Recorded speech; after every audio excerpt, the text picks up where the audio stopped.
Welcome to TVR academy. This is Keerthana. இந்த வீடியோவில் என்ன பார்க்க போகிறோம்னா, பல்வேறு துறைகளில் இந்தியாவின் உலக தரவரிசைகள் பார்க்க போகிறோம். பாதுகாப்பு மற்றும் இராணுவம், குளோபல் ஃபயர் பவர் இண்டெக்ஸ், அதாவது சக்தி வாய்ந்த இராணுவ வலிமையில் இந்தியா 4வது இடத்துல இருக்குது 2025 படி. சமூகம் மற்றும் வளர்ச்சின்னு எடுத்துக்கிட்டோன்னா அதில் ஹியூமன் டெவலப்மெண்ட் இண்டெக்ஸ், அதாவது மனிதவள மேம்பாட்டு குறியீடில் இந்தியா 2023-24 193 நாடுகளில் 130வது இடம் பெற்றிருக்கு. ஜெண்டர் இன்ஈக்வாலிட்டி இண்டெக்ஸ், பாலின சமத்துவமின்மை குறியீடில் இந்தியா 2022 படி 193 நாடுகளில் 108வது நாடாக இருக்குது.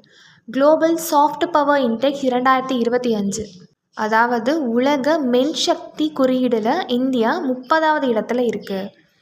பொருளாதாரம் மற்றும் புதுமை, குளோபல் இன்னோவேஷன் இண்டெக்ஸ், அதாவது உலகளாவிய கண்டுபிடிப்புகளுக்கான குறியீடில் 2022 இந்தியா 40வது இடம் பிடிச்சிருக்கு. இன்டர்நேஷ்னல் இன்டலெக்சுவல் ப்ராப்பர்ட்டி இண்டெக்ஸ், அதாவது உலகளாவிய அறிவுசார் சொத்துரிமை குறியீடில் இந்தியா 2025 38வது இடத்துல இருக்குது. அடுத்ததாக விளையாட்டில் ஃபிஃபா கால்பந்து தரவரிசையில் 134வது இடம் பெற்றிருக்கு. இது சமீபத்திய பின்னடைவுன்னு சொல்கிறாங்க.